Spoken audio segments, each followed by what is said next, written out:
Oklahoma Heartland Heroes Foundation that took donated food, but rather than giving it all away, they let hundreds of boxes of food sit outside, as you see right here, and rot. America, we need to talk about a story that perfectly illustrates everything wrong with how our government handed out COVID relief money. A man named Victor-Colbert just got hit with federal charges for defrauding the government out of over $200,000 in pandemic loans. But here's the kicker. This guy was running a fake charity that let hundreds of thousands of dollars worth of food rot while real families went hungry. And the warning signs were everywhere for years, but nobody was paying attention.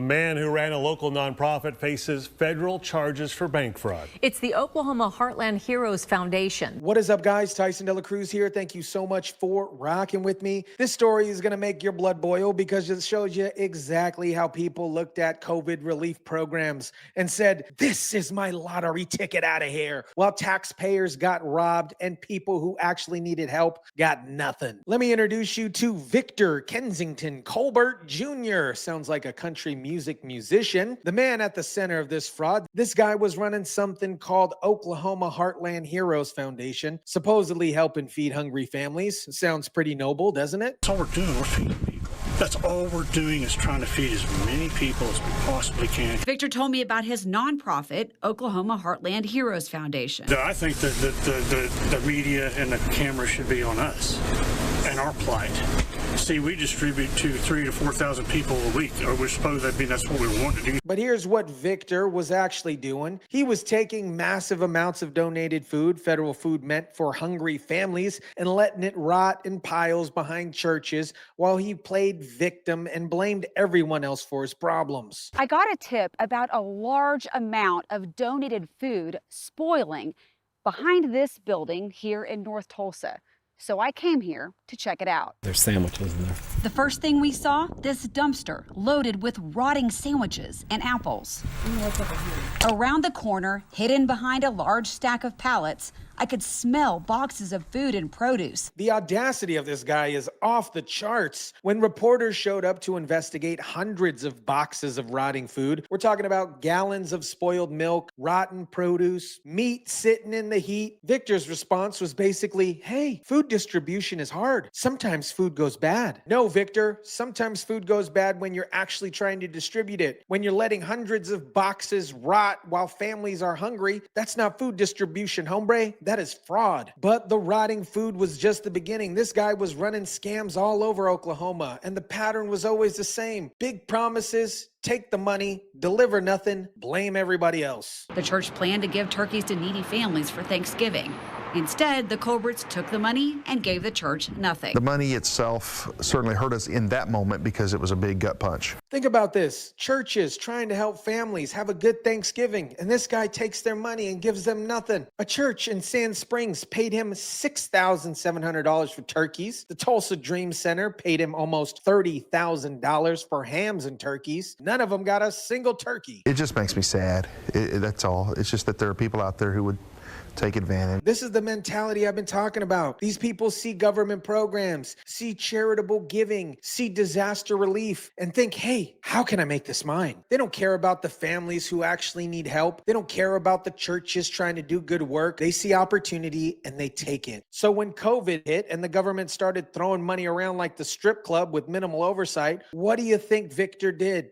He saw his lottery ticket. The indictment says Victor submitted at least 5 applications on behalf of Heartland Heroes, seeking various CARES Act funds. 5 different applications. This guy was working the system like a full-time job, and the lies he told, absolutely wild. He claimed he had 11 employees for one loan, 14 employees for another, and 21 employees for a third loan, with a monthly payroll of about $60,000. The reality, throughout the entire investigation, reporters only saw Victor and his wife, Penny, and one relative who threw broccoli at news drones. That's it. No employees, no payroll, just lies on top of lies to get the government money. This is exactly what I've been saying about the PPP fraud mindset, the payroll protection program that happened during COVID. These people weren't thinking small. When they decided to scam the system, they went big. $217,000 in total COVID loans based on completely fabricated employee numbers and payroll expenses. But here's what really gets me fired up. Victor-Colbert wasn't some isolated incident. He was part of a massive statewide pattern of COVID relief fraud that cost Oklahoma taxpayers over $93 million.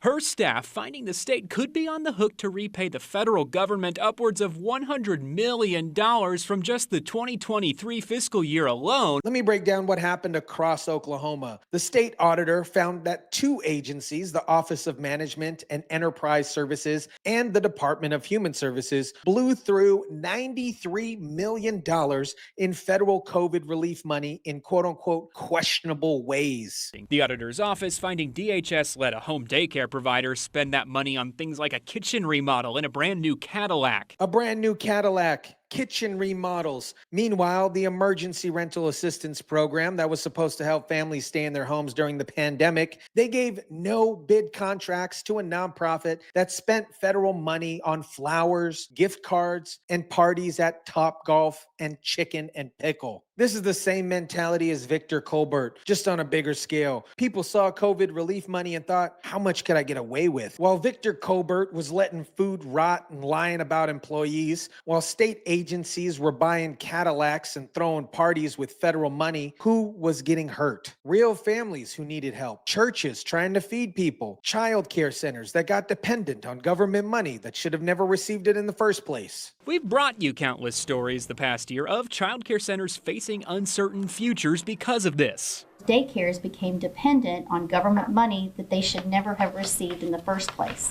The Department of Human Services handed out too many 5-star ratings to child care centers, which meant they had to pay them more money. When federal dollars ran out, these centers were left hanging because they'd become so dependent on payments that they were actually never supposed to get. And here's the part that should make every taxpayer furious. The auditor found that if emergency rental assistance program had been run properly instead of being used for parties and administration fees, they could have helped nearly, get this, 8,000 more Oklahoma families with rent. 8,000 families. That's 8,000 families who might not have lost their homes if government officials hadn't been more interested in lining their own pockets than doing their job. And here's what really gets me about the Victor-Colbert case. The warning signs were everywhere for years, but nobody was paying attention until it became too late. We saw piles of food just piling up, and it was smelling so bad around our church that we could not stand outside of our building. Churches were complaining about the smell. The health department came out and took photos. The fire department had to put out fires because this guy was trying to burn rotten food and milk. There were rats everywhere, holes in the walls, complete destruction of property. The USDA told me the foundation never contracted with them to receive or deliver any government food. He was getting food through vendors, but he had no official authorization to be running a food distribution program. Every red flag was there. Complaints from the neighbors, health department visits, fire department calls, property destruction, unpaid bills, and no legitimate contracts. But somehow this guy was able to get over $200,000 in federal COVID loans. This brings us to a bigger problem. Where was the oversight? How does somebody with this track record get approved for multiple federal loans? The state auditor put it perfectly when she said there should have been qualified people who understood the requirements and knew how to properly document expenditures. But instead, thanks to the Biden administration,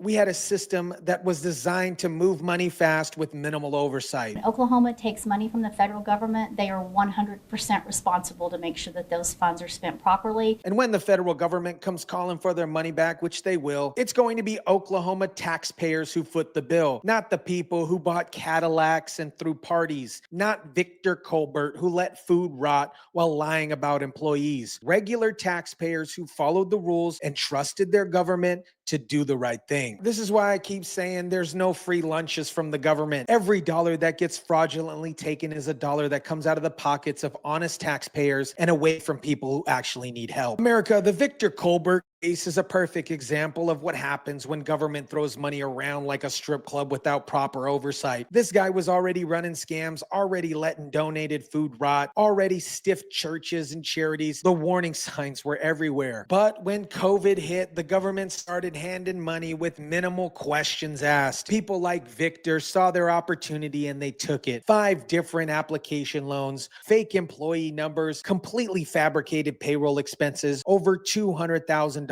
in fraudulent loans. And he's not alone. Across Oklahoma, we're talking about $93 million in questionable spending, Cadillacs, kitchen remodels, parties at Topgolf, all paid for with the money that was supposed to help families survive during the pandemic. The good news is that Victor-Colbert is finally facing consequences. He's looking at up to 60 years in prison and $2 million in fines. The bad news is that the damage is already done. Food rotted and the families went hungry and the taxpayers got robbed. This is why we need accountability. This is why we need oversight. And this is why we need to remember that when the government promises easy money with no strings attached, somebody always pays the price. And it's usually the people who can least afford it. Let me know what you think about this. Drop it down in the comment section down below. Smash the like button if you kindly would. Share, subscribe. And as always, guys, I'll catch you on the next one.